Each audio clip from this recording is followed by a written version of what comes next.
फरमाया ये आसमान से ज़मीन की तरफ अल्लाह की लटकती हुई रस्सी है। जब ये तसव्वुर हो कि ये वो लटकती हुई रस्सी है जिसका दूसरा सिरा मेरे रब के दस्ते कुदरत में है, तो फिर क्या नूर उतरता है, वो कैफियत इंसान के ऊपर जो तारी हो जाती है, तो फिर तयक्कुन की बिजलियां बरसती हैं, इतना उजाला होता है कि अंधेरे का तसव्वुर भी महाल हो जाता है। फिर कुरान के हरफों से, लफ्जों से, नुक्तों से और आराब से नूर फूटता है, और कुरान बस खोल के बैठ जाए तो मन में उजाले होना शुरू हो जाते।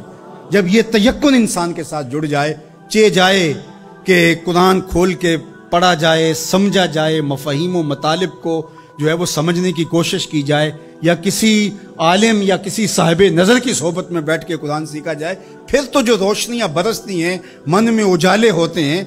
ये तयक्कुन कि ये वो हबलुल्लाहिल मतीन, ये अल्लाह की वो लटकती हुई रस्सी है जिसका एक सिरा रब के हाथ में है और दूसरा हमारे हाथ में है, तो फिर कुरान के हरफों से भी नूर फूटता दिखाई देता है। क्या रोशनियाँ मन में उतरती और क्या उजाले मन में फूटते हैं। तो फरमाया व मन इब्तगल हुदा फी गैरिही अदल्लहुल्लाह व हुवा हबलुल्लाहिल मतीन, वो अल्लाह की लटकती हुई रस्सी है। व हुवा ज़िक्रुल हकीम, अल्लाह अकबर, ये हिकमत वाला जिक्र है। इससे ज़ियाएं भी फूटती हैं, रोशनियां भी फूटती हैं और हिकमत के उजाले भी निकलते हैं इस किताब के।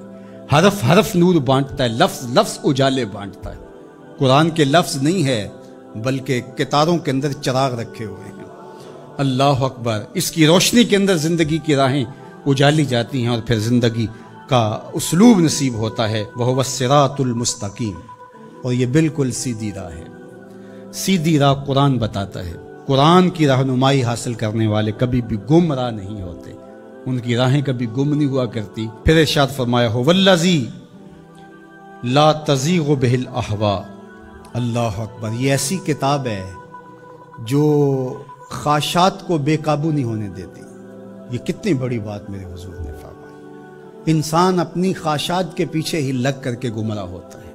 बल्कि मैं आपको एक और बात बताऊं, और वो ये कि हर दौर के उसलूब बदलते हैं। अब खत तो नहीं आता, अब मैसेज आता है। दौर बदल गया है ना। अब ऊँटों के ऊपर तलवारों से लड़ाई तो नहीं, अब तो बटन दबाना है और मिसाइल फायर करना। तो मुख्तलिफ अदवार के उसलूब बदल गए हैं। तो जिस तरह चीज़ें बदली हैं, खत की जगह मैसेज आ गया, और जो है तीरो तफंग की जगह ये मिसाइल सिस्टम आ गया, इसी तरह अब बुत लोहे के, पत्थर के और लकड़ी के, ये पीतल कांसी के बुत नहीं रहे, अब ख्वाहिशात के बुत रहे। अब अनाओं के बुत बन गए, आरज़ुओं के बुत। अल्लाह ने फरमाया कि वो शख्स जिसने अपनी ख्वाहिशात को अपना माबूद बना लिया। अब ये उम्मत लकड़ी, कांसी और मिट्टी के बुत तो नहीं पूजेगी, ये ख्वाहिशात के बुत हैं, अना के बुत हैं, जो उम्मत को पारा पारा कर देंगे, जो उम्मत को तकसीम कर देंगे। मैं बड़ा हूं, हम चुमा दीगरे नेस्त, ये बुत हैं, ये परस्तश है। लेकिन अगर कुरान से जुड़े रहोगे तो तुम्हारा रब कुरान की बरकत से तुम्हें इस बुत के आगे भी नहीं झुकने देगा। कुरान सबसे बेहतर तज़किये का उसलूब और अंदाज है।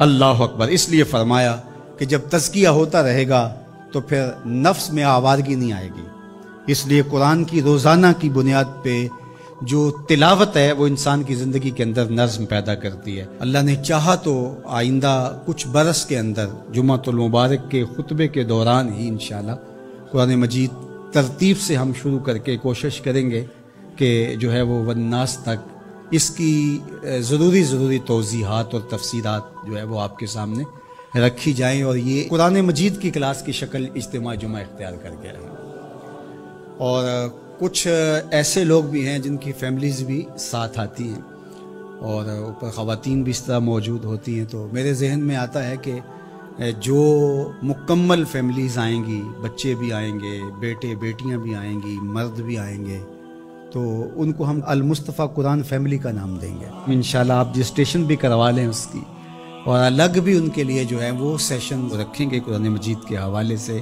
जितने सालों में भी तकमील होती है अपनी हाज़िरी को यकीनी रखें। और